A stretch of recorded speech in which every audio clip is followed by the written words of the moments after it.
Today, this looks like a quiet Springfield Township neighborhood, but 1 year ago it looked like this, after it was pounded by a microburst, rather a storm that rapidly changes speed and direction. It was unprecedented in the strength of the winds that came through and the number of trees that came down.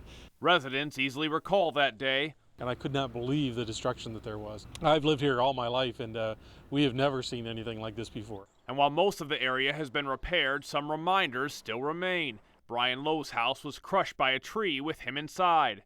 The front of my house is crashing in.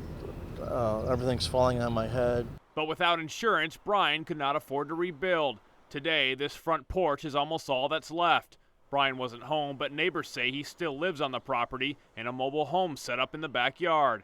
Pieces of the tree that nearly killed him still sits in the neighbor's yard, and while resources may become available, it's a long process.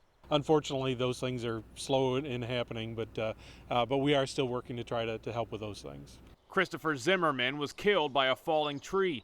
His neighbor says the stump from that tree was removed only days ago.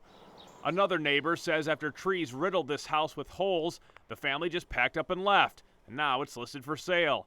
However, because of community involvement, much of the destruction is long gone. Chris Delcamp, WNWO News.